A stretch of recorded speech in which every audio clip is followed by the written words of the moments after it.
Recientemente acabas de recibir la medalla al mérito cívico. Así es, sí. Otorgado directamente por la gente de Nuevo León, ¿verdad? A través de un comité, pero somos el pueblo de Nuevo León el que te hace un reconocimiento a todo lo que has otorgado en el ámbito de la cultura, en el ámbito social, en el ámbito del arte y desde luego de las tablas, ¿verdad? De la escena. Pues muchas gracias, la verdad que para mí esto es, motiva varias cosas, ¿no? Primero el agradecimiento, ¿sí? Por otorgarme esta presea. Y segundo, sobre todo, pues al compromiso que esto te lleva, ¿no? Porque definitivamente, pues es algo que te alienta, pero que también te hace más conciencia todavía de que en tu disciplina, en mi caso el teatro, pues tienes una responsabilidad importante, ¿no? El teatro se aplica para muchas cosas, una de ellas para hacer conciencia, otra de ellas para educar, otra de ellas para divertir. ¿Para moralizar, Hernán? Yo creo que también, nada más que tiene que ser muy cuidadoso, porque no podemos, al teatro le corresponde mostrar la realidad y la problemática sin juzgarla.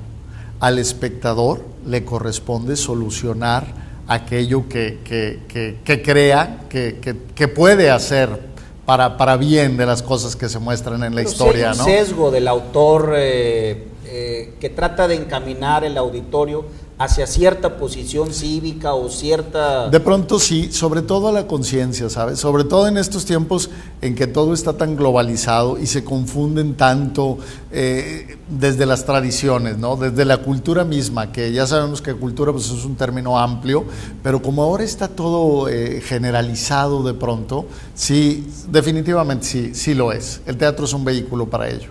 ¿Y crees que el mejor vehículo sea el teatro del realismo social?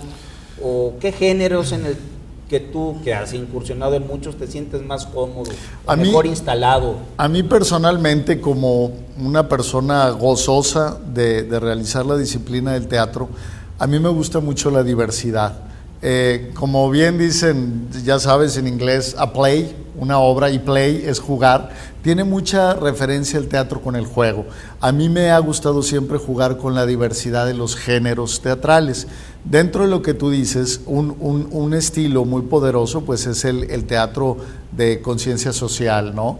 Pero también está ese otro tipo de teatro como la farsa, que incluso te puede educar, ¿no? Casi todos los...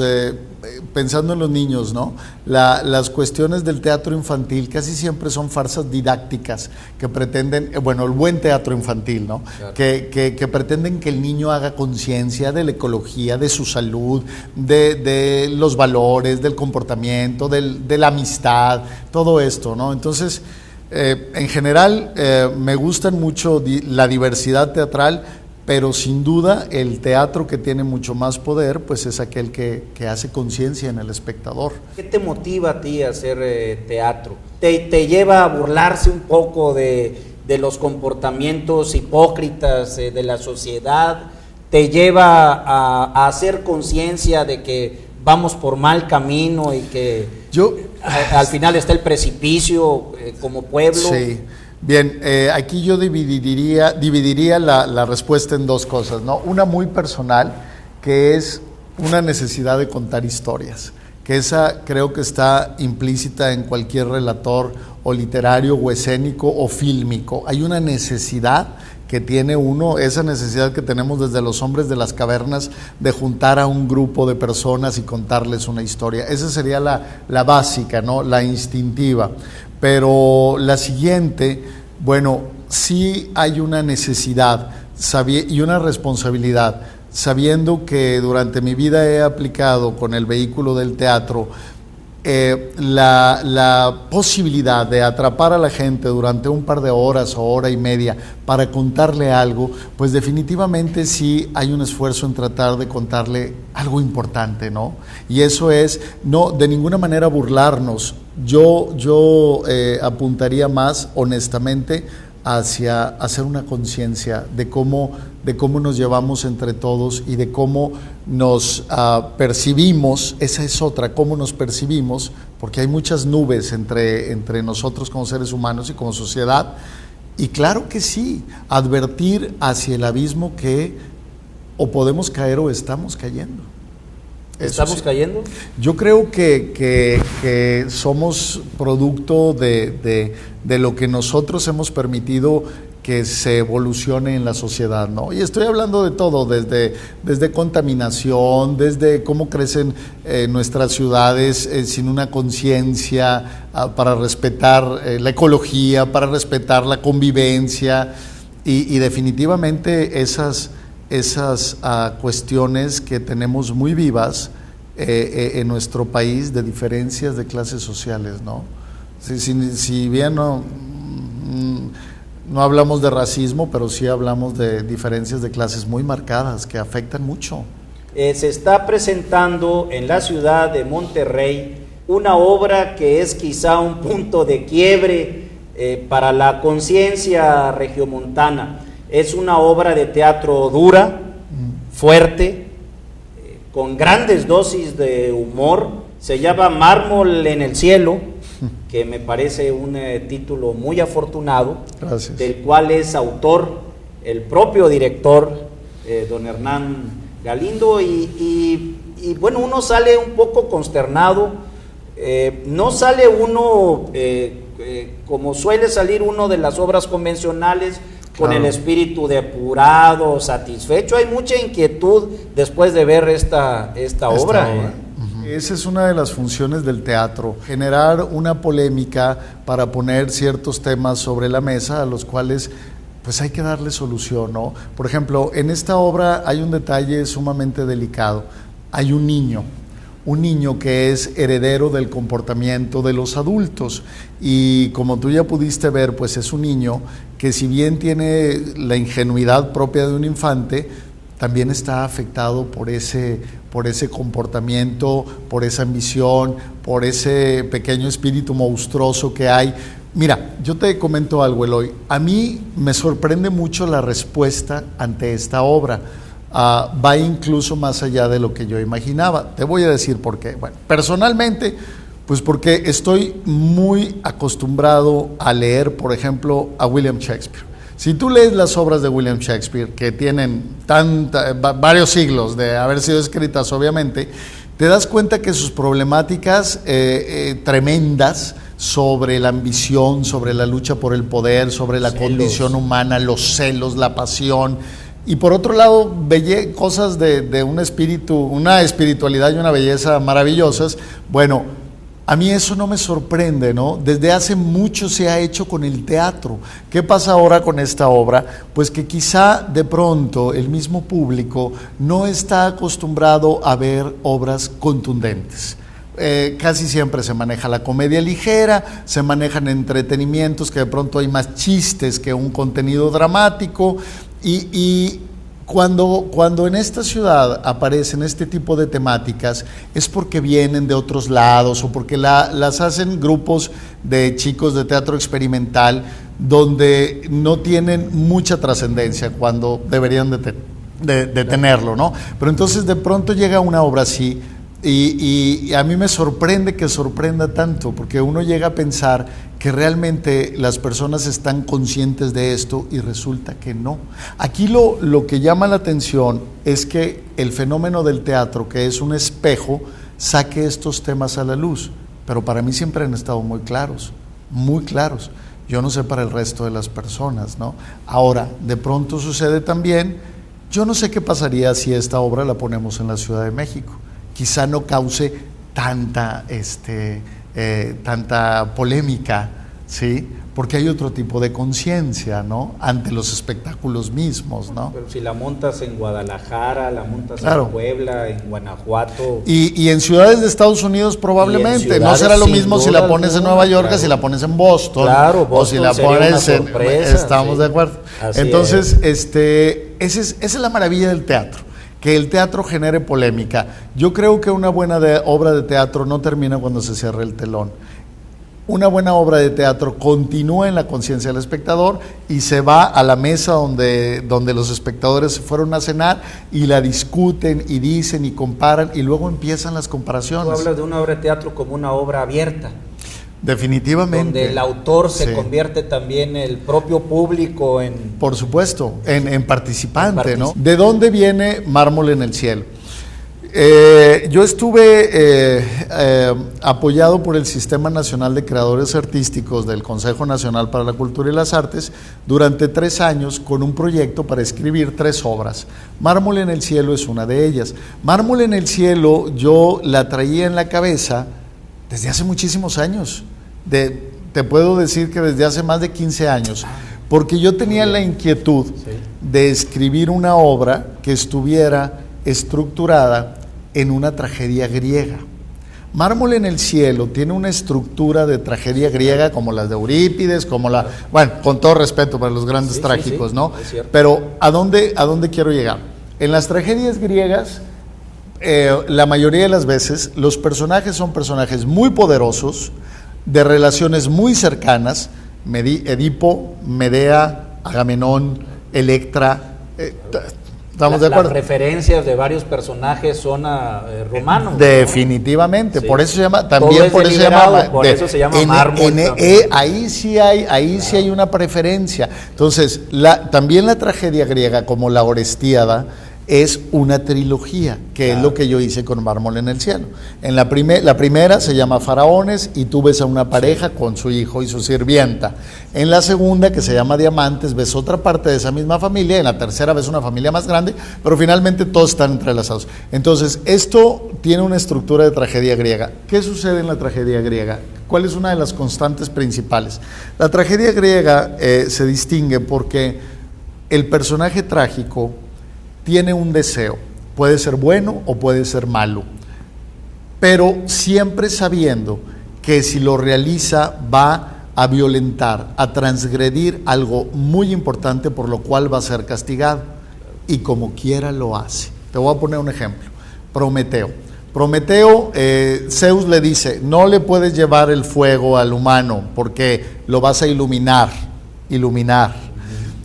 Y Prometeo, conmovido por el humano que vive en la oscuridad, se roba el fuego del Olimpo y lo va, sabiendo que va a ser castigado. Y es castigado, y su padre lo condena a estar encadenado en una montaña durante la eternidad, que las águilas vienen todos los días y le comen las entrañas. Al día siguiente él amanece sano para que las águilas... Bueno, ese es un personaje trágico, ¿sí? Claro. Que sabe que si comete una cosa va a ser... Vean, en este caso él tenía una buena misión. Hay personajes trágicos que no la tienen. La buena misión, ¿no? Edipo no la tiene.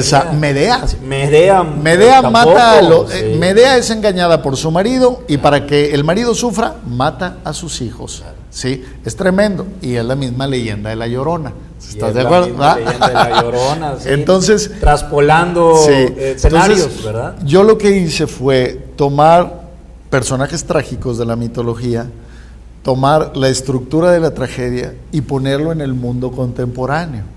No soy el primero que lo hace. Lo han hecho muchos dramaturgos, quizá más directamente con temáticas más cercanas. Y aquí yo lo dejé más abierto. Para un gran autor que se llama Ramón María del Valle Inclán, el esperpento, inventado por él, decía, son los grandes héroes de la tragedia griega y romano pasados por la parodia.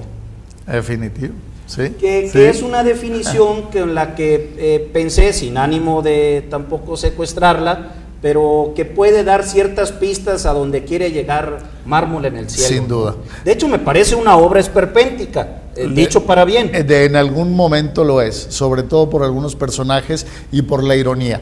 Eloy, tú hace un momento dijiste algo que me da mucho gusto escucharte, porque lograste captar la ironía.